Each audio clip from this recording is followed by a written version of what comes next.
At eto na nga ang inyong lingkod. Nagpabiyahe na naman. Ayun, sinusundan natin ang tren. Apakaluwag ng EDSA. Diba? Ang sarap kapag walang traffic. Okay, nandito na tayo sa tramo. Aakyat na tayo ng portal.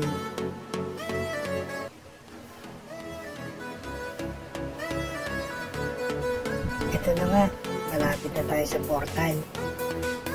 Check lang natin. Pagkalagpas din sa kotse, may portal dyan. So, teka.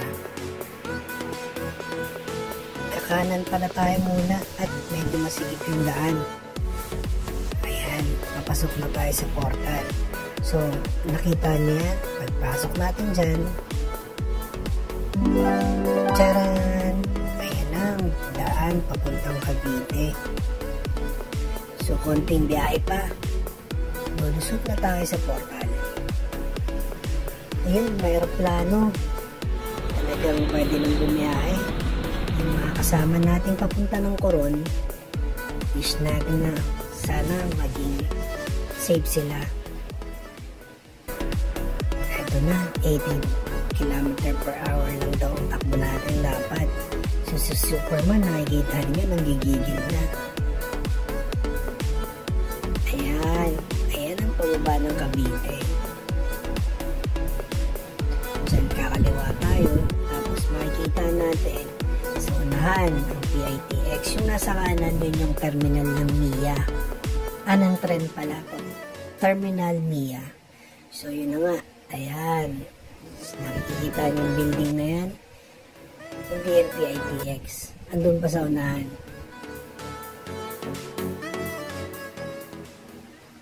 Up. Eto na. Eto na ang isa pang portal. So sige lang, nanginginig na talaga si Superman. Gusto niya lang pumunta ng Cavite. Antay ka lang, Superman, ha. Andyan na ang portal. Makikita mo pag lagpas natin dyan. Dyan, nakikita niya yan. Nakikita niya ang tatlong dilaw. So yan na ang portal. Papunta na ang Cavite. Eto na. Nasa Cavitex na tayo.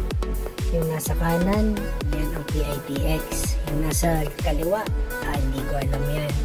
So sa straight ahead, yan ang daan papuntang Cavite. So chill mode lang tayo yan.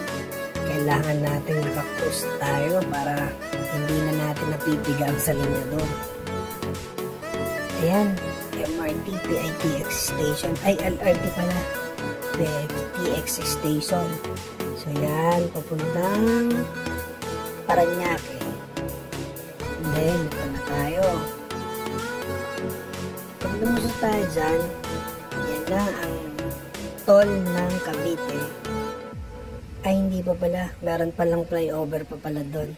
So, ito na ang toll ng Cavite. Nakikita ninyo? Yan. Pero nasa Parañaque pa lang yan. So, yan lang. Hanggang dito lang ang walang kakwenta-kwentang vlog ng inyong katropang super lang. Charan. At umatras pa nga. Gigil na gigil. Bye!